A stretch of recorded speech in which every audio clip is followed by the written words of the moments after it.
warahmatullahi wabarakatuh. Perkenalkan, nama saya Rosnianti dengan NIM 20376GSD0274, kelas B Pendidikan Guru Sekolah Dasar. Oke, pada video ini saya akan menjelaskan beberapa materi terkait inovasi pendidikan. Materi pertama, konsep dasar inovasi pendidikan. Pengertian inovasi pendidikan. Tegasnya, inovasi pendidikan adalah inovasi atau pembaharuan dalam bidang pendidikan atau inovasi yang dilakukan untuk memecahkan masalah-masalah pendidikan. Inovasi pendidikan ini merupakan suatu ide, barang, metode yang dirasakan atau diamati sebagai hal baru bagi seseorang atau sekelompok orang, yang digunakan untuk mencapai tujuan pendidikan atau memecahkan masalah-masalah pendidikan. Tujuan inovasi pendidikan secara lebih terperinci, maksud diadakannya inovasi pendidikan adalah sebagai tanggapan baru terhadap masalah-masalah pendidikan, di mana tugas inovasi atau pembaharuan pendidikan yang utama adalah memecahkan masalah-masalah yang dijumpai dalam dunia pendidikan dengan cara inovatif. Sasaran inovasi pendidikan terdapat 5 bagian, yaitu 1 guru, 2 kurikulum, 3 siswa, 4 fasilitas, dan 5 lingkungan sosial masyarakat. Masalah-masalah yang menuntut diadakan inovasi, yaitu 1 perkembangan iptek, 2 pertambahan penduduk, 3 meningkatnya animo masyarakat memperoleh pendidikan yang lebih baik. Bentuk-bentuk inovasi pendidikan. 1. Top-down model. Top-down model yaitu inovasi pendidikan yang diciptakan oleh pihak tertentu sebagai pimpinan atau atasan yang diterapkan kepada bawahan, seperti halnya inovasi pendidikan yang dilakukan oleh Kemendiknas dan Kemenak selama ini. 2. Bottom-up model. Bottom-up model adalah model inovasi dan hasil ciptaan dari bawah serta dilaksanakan sebagai upaya untuk meningkatkan penyelenggaraan dan mutu pendidikan. Model inovasi yang diciptakan berdasarkan ide, pikiran, kreasi, dan inisiatif dari sekolah, guru, atau masyarakat yang umumnya disebut model bottom-up innovation. Selanjutnya, karakteristik inovasi pendidikan.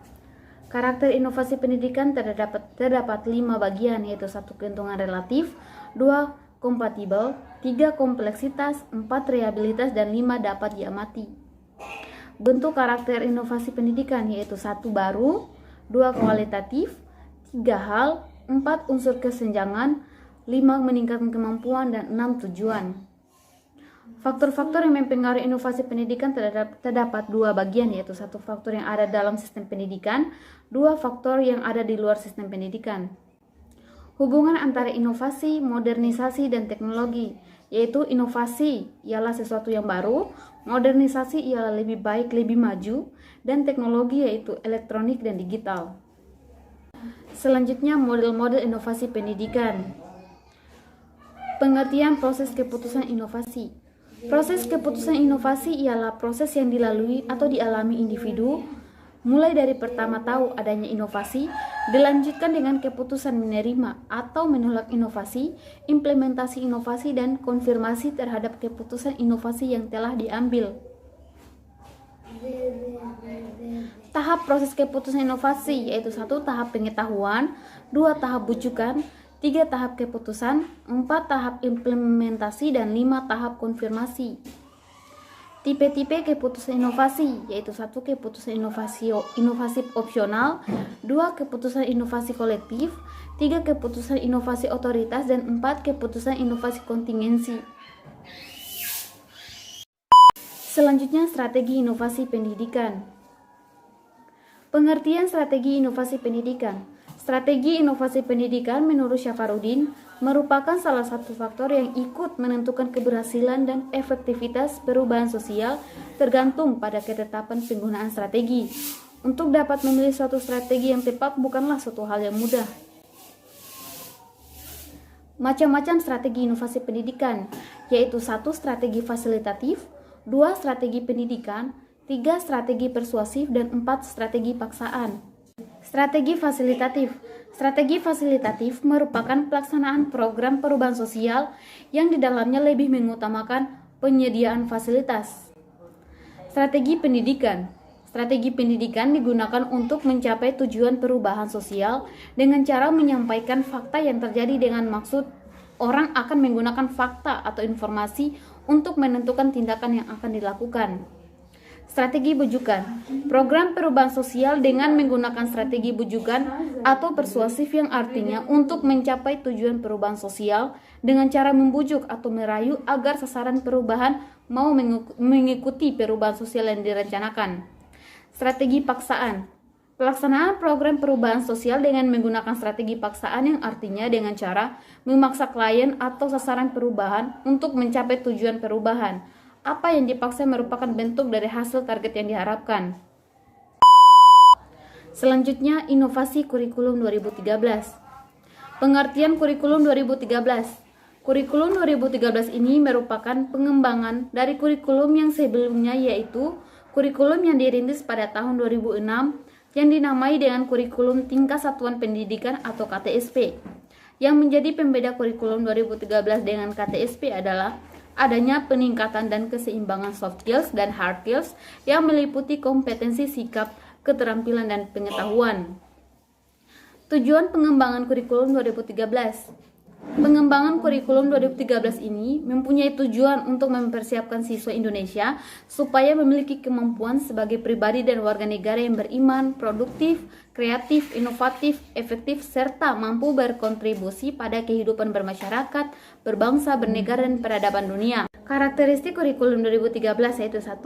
Dalam Permendikbud nomor 67 tahun 2013 tentang kurikulum SD, karakteristik kurikulum 2013 yaitu mengembangkan keseimbangan antara pengembangan sikap, spiritual, dan sosial, rasa ingin tahu, kreativitas, kerjasama dengan kemampuan intelektual dan psikomotorik. 2. Adapun kurikulum 2013 dirancang dengan karakteristik tersebut diantaranya, sekolah merupakan bagian dari masyarakat yang memberikan pengalaman belajar terencana di mana peserta didik menerapkan apa yang dipelajari di sekolah ke masyarakat dan memanfaatkan masyarakat sebagai sumber belajar. Yang keempat, mengembangkan sikap, pengetahuan, dan keterampilan serta menerapkannya dalam berbagai situasi di sekolah dan masyarakat. Kelebihan dan kelemahan kurikulum 2013. Kelebihannya yaitu 1. Lebih menekankan kepada pendidikan karakter. 2. Memungkinkan siswa lebih aktif, inovatif, dan kreatif. 3. Lebih responsif terhadap fenomena yang ada. 4. Proses penilaian dilakukan dari semua aspek. 5. Lembaga memperoleh pendampingan dari pusat. 6. Mendorong guru untuk semakin kreatif sebagai fasilitator pembelajaran. 7. Penyediaan fasilitas belajar semakin efisien. Kelemahannya yaitu 1. Guru tidak dilibatkan dalam pembuatan kurikulum 2013. 2. Banyak sekolah yang masih menerapkan KBM konvensional. 3. Banyaknya guru yang belum memiliki kesiapan mental. 4. Guru banyak salah paham sehingga kurang memberikan penjelasan. 5. Dalam menyusun RPP, guru kurang kreatif.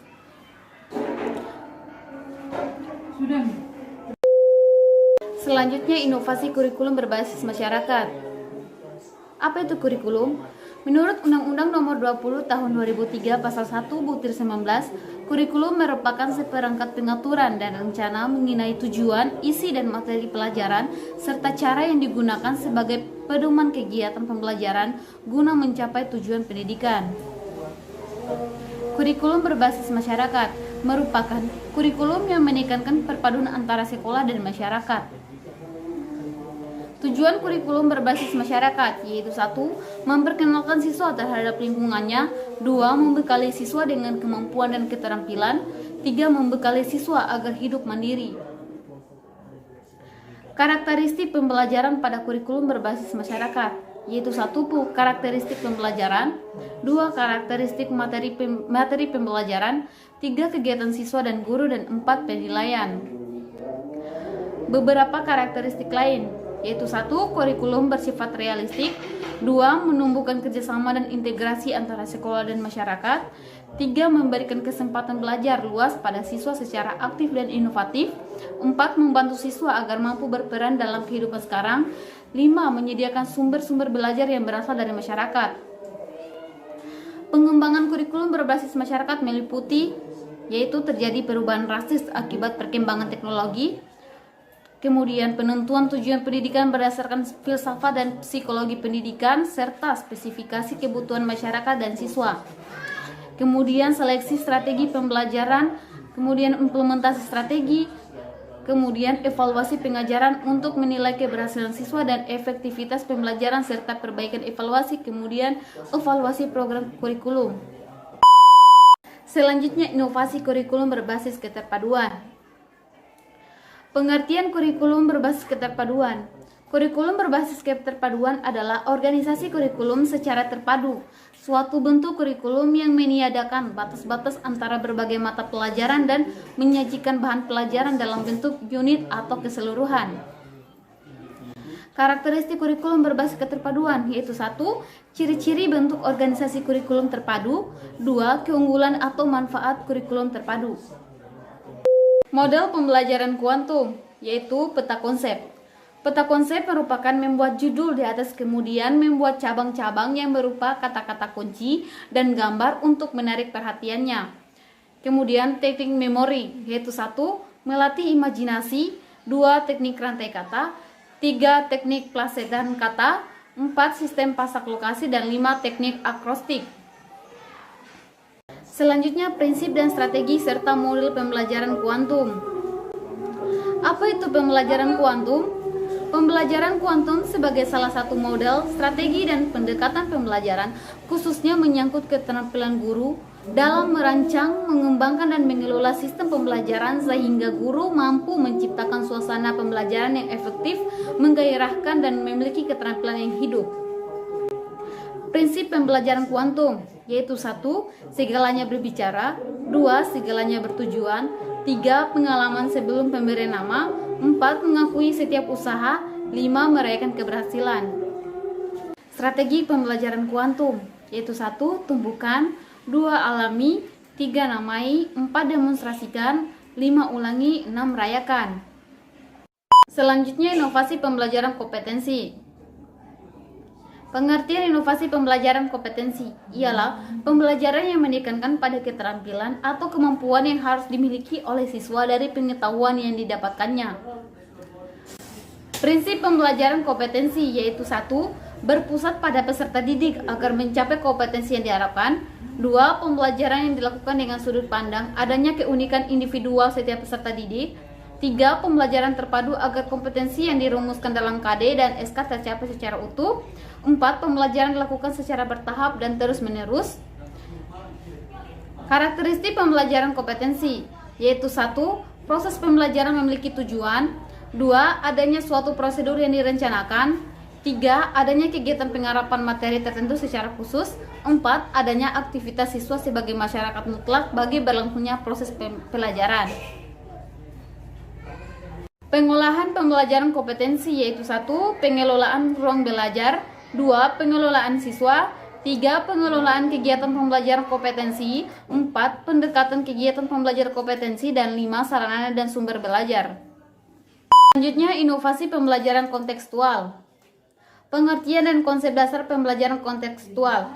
Pembelajaran kontekstual atau contextual teaching and learning adalah suatu pendekatan pembelajaran yang menekankan kepada proses keterlibatan siswa secara penuh untuk menemukan materi yang dipelajari dan menghubungkannya dengan situasi kehidupan nyata, sehingga mendorong siswa untuk dapat menerapkannya dalam kehidupan mereka. Karakteristik pembelajaran kontekstual yaitu 1. Dalam CTL, pembelajaran merupakan proses pengaktifan pengetahuan yang sudah ada. Artinya apa? Yang akan dipelajari tidak terlepas dari pengetahuan yang sudah dipelajari. Dengan demikian, pengetahuan yang akan diperoleh siswa adalah pengetahuan yang utuh, yang memiliki keterkaitan satu sama lain.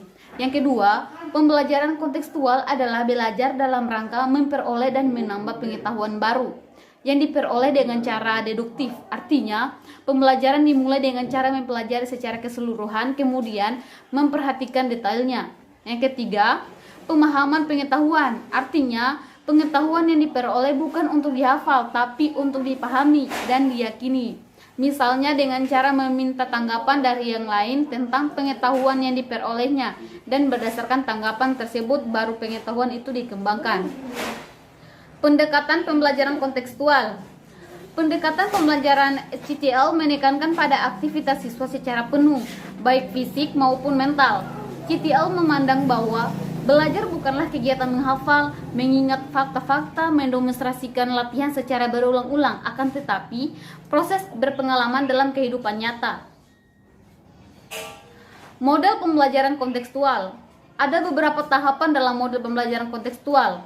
Tahapan pembelajaran kontekstual meliputi 4 tahap, yaitu 1. Tahap invitasi, 2. Tahap eksplorasi, 3. Tahap penjelasan dan solusi, 4. Tahapan pengambilan tindakan.